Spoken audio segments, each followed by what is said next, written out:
This isn't another feel-good video about cannabis and consciousness. This is a reckoning.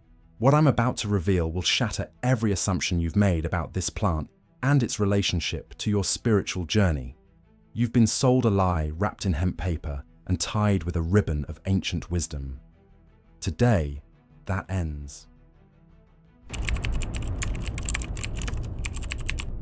By the time we're finished, you'll understand why 90% of people using cannabis for spiritual purposes are actually moving further away from awakening, not closer to it. You'll discover the hidden psychological trap that turns sacred medicine into spiritual entertainment. And you'll learn why the very thing you think is expanding your consciousness might be the biggest obstacle to your true growth. This isn't about being anti-cannabis or pro-cannabis. This is about truth. Raw, unfiltered truth that most spiritual teachers won't tell you because it doesn't sell courses or build followings. But if you're ready to confront what's really happening when you light up in the name of enlightenment, then stay with me. Because what comes next will change everything you thought you knew about this ancient plant and your spiritual path. Here's what nobody wants to admit. Cannabis has become the spiritual equivalent of fast food. Quick, convenient, immediately satisfying, but ultimately hollow. You feel full for a moment, then you're hungry again, reaching for another hit of that artificial depth. The plant that once served as a sacred gateway has been reduced to a spiritual crutch for those too impatient to do the real work. Let me paint you a picture of what's really happening. You light up, settle into your meditation cushion, and suddenly the world feels profound. Colors seem more vivid, thoughts appear deeper, and you're convinced you're touching something transcendent. Your journal fills with insights that feel revolutionary. You're certain you've unlocked some cosmic secret that sober minds can't access. But here's the brutal reality. Most of what you're experiencing isn't spiritual expansion, it's neurological amplification. The plant isn't revealing hidden truths. It's turning up the volume on your existing mental patterns and convincing you that louder equals deeper. You're mistaking intensity for authenticity, sensation for wisdom. Think about it. How many profound realizations have you had while high that actually transformed your daily life? How many of those earth-shattering insights survived the morning after? If you're honest, truly honest, you'll admit that most of them evaporated like smoke itself. They felt meaningful in the moment, but carried no lasting weight. This is what I call the illusion of spiritual progress. You're climbing a mountain of experiences, but never actually gaining elevation. Each high feels like an ascent, but when you come down, you're exactly where you started. Maybe even lower, because now you're carrying the weight of false enlightenment. The ancient traditions understood something we've forgotten. Cannabis wasn't used casually or recreationally. It was approached with the same reverence as fire, handled only by those who understood its true nature. In India, it was offered to Shiva, the destroyer of illusions. Not because it created spiritual states, but because it revealed what was already hidden beneath the surface. The key word here is revealed. The plant doesn't generate wisdom. It doesn't manufacture insight. It strips away the filters that normally protect you from seeing certain aspects of your psyche. And this is where most modern users make their fatal mistake. They think the plant is giving them something new, when in reality, it's just showing them what was always there. But here's where it gets dangerous. When you're unprepared for what cannabis reveals, when you haven't done the foundational work to handle expanded awareness, the plant doesn't become a teacher. It becomes a magnifying glass held over your unresolved trauma, your buried fears, your unconscious patterns. Instead of clarity, you get amplified confusion. This is why so many people report anxiety, paranoia, or that strange sensation of being watched when they consume cannabis. The plant isn't malfunctioning. It's working exactly as designed. It's showing you the shadow material you've been avoiding, the parts of yourself you've rejected or ignored. But instead of meeting this revelation with curiosity and courage, most people label it a bad trip and reach for different strains or different doses. They're missing the point entirely. The discomfort isn't a bug in the system. It's a feature. It's information. It's your psyche saying, "Look here. This needs attention.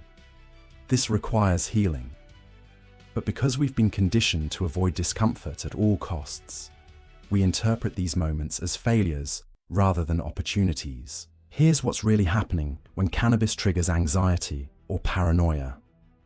The plant is dissolving the artificial barriers between your conscious and unconscious mind. It's breaking down the carefully constructed walls that keep your shadow material hidden. And when those walls crumble, everything comes flooding to the surface at once. Your ego, which has spent years maintaining these barriers, panics. It doesn't know how to handle the sudden influx of suppressed material, so it does what it always does when threatened. It creates stories. It generates fear. It convinces you that something is wrong, that you're losing control, that external forces are threatening your safety. But the truth is simpler and more profound. You're not losing control. You're glimpsing what control actually looks like.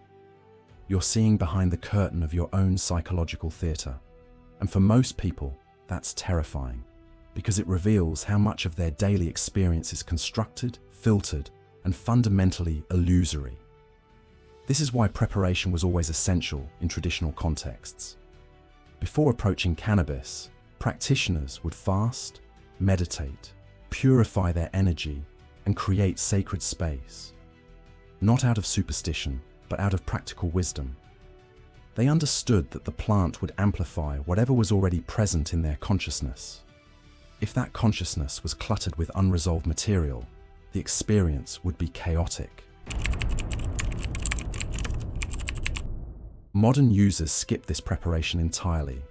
They light up while scrolling through social media, watching television, or engaging in mindless conversation. They bring all their daily stress, unprocessed emotions, and mental noise directly into the cannabis experience. Then they wonder why it feels overwhelming or confusing. It's like trying to see your reflection in a lake during a storm. The water is there, the capacity for reflection exists, but the surface is too disturbed to show you anything clear. Cannabis requires stillness, not stimulation. It demands presence, not distraction. It asks for reverence, not casualness. But here's the deeper issue. Even when people do create better conditions for their cannabis use, even when they approach it with intention and respect, they're still missing the fundamental point. They're still treating the plant as a destination rather than a doorway. They're still seeking the experience rather than the transformation. This brings us to the most dangerous trap of all: spiritual materialism. This is when you begin to collect spiritual experiences like trophies, measuring your growth by the intensity of your highs rather than the quality of your daily life. You start to believe that feeling spiritual is the same as being spiritual, that having insights is equivalent to embodying wisdom. Cannabis becomes the perfect drug for this delusion because it can make anything feel profound. You can smoke and listen to music, convinced you're receiving cosmic downloads. You can stare at a sunset and feel like you're communing with the divine. You can have a conversation with a friend and believe you're exchanging ancient wisdom. But when the high fades, when you return to ordinary consciousness, what remains? How has your relationship with conflict changed? How has your capacity for love expanded? How has your service to others deepened? These are the real measurements of spiritual growth, not the memories of how enlightened you felt last weekend. The plant shows you possibilities, not realities. It offers glimpses, not permanent states. And if you mistake the glimpse for the goal, you'll spend your entire spiritual journey chasing experiences instead of integrating them.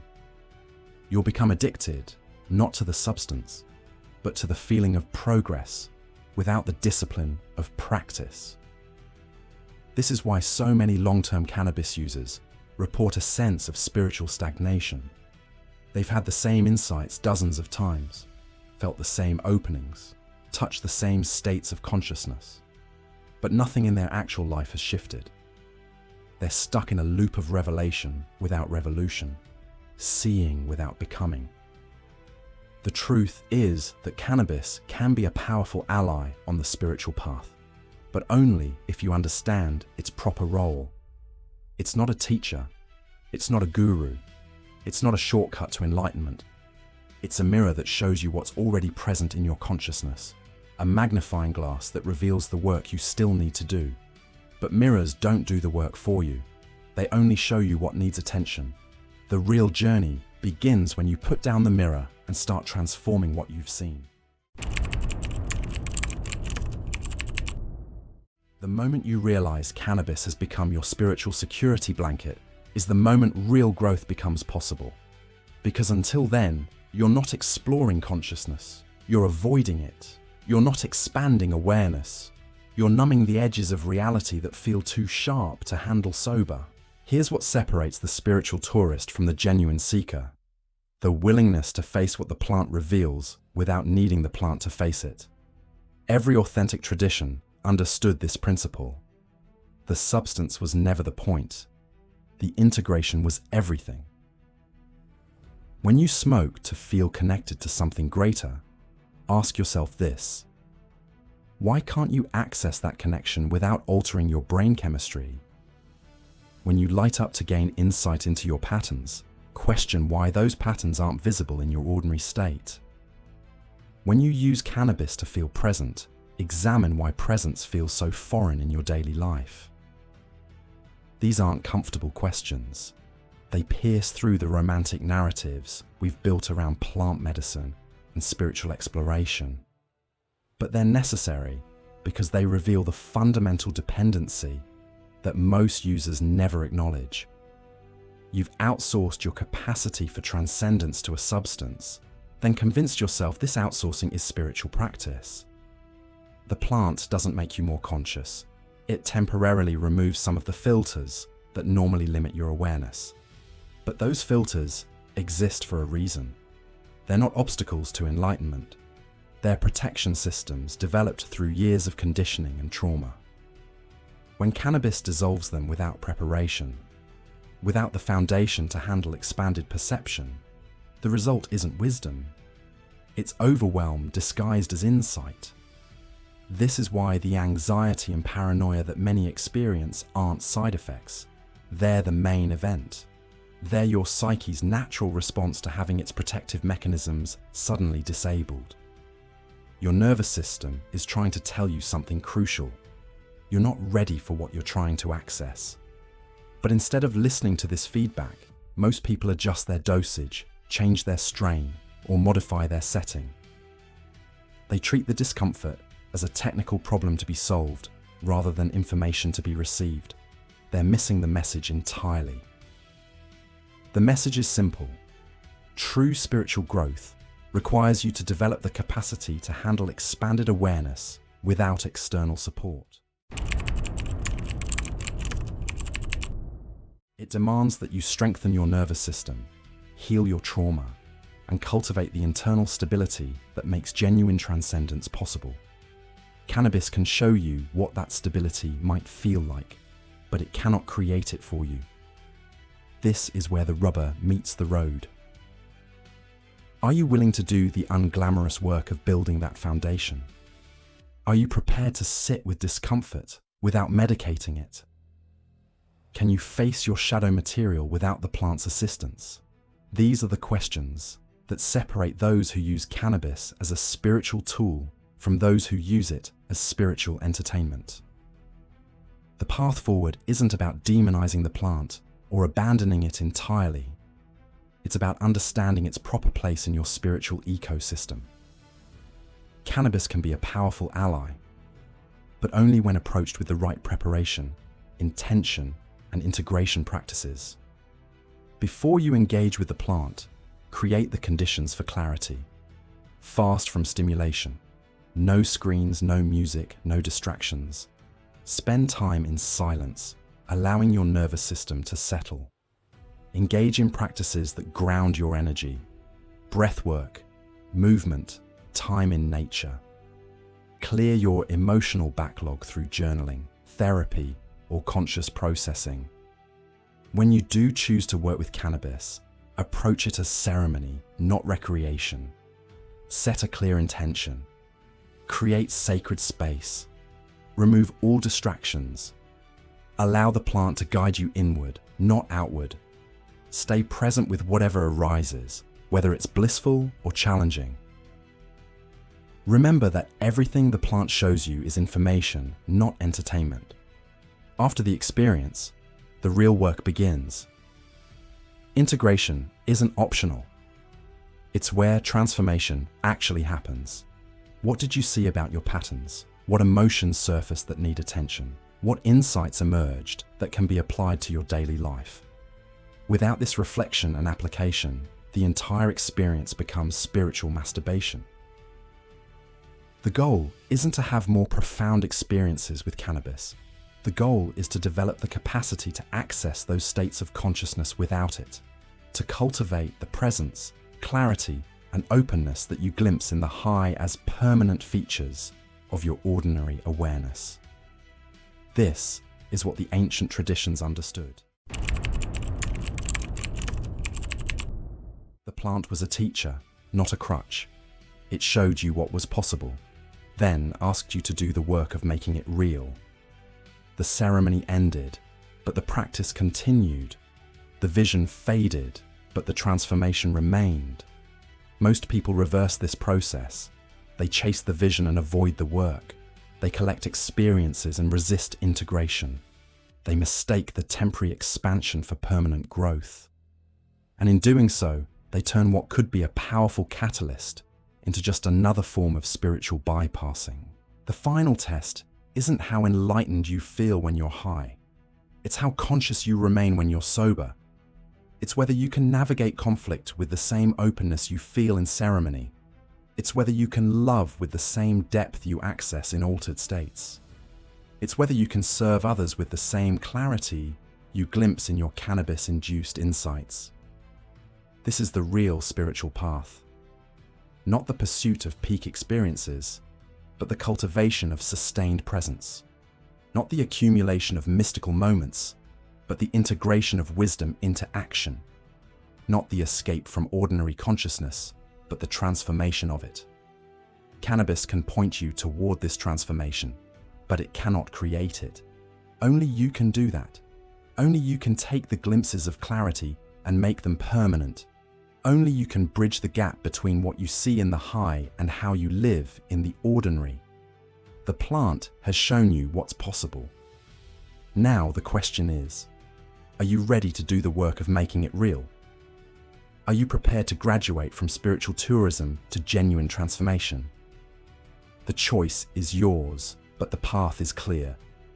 Stop chasing the experience and start embodying the wisdom. Stop seeking the high and start integrating the insight. Stop looking for enlightenment in the smoke and start creating it in your daily life. This is the last video you'll ever need about cannabis and spirituality, because this is where the conversation ends and the real work begins. Not in the cloud of smoke, but in the clarity that follows. Not in the altered state, but in the integrated life. The plant has done its job. Now it's time for you to do yours.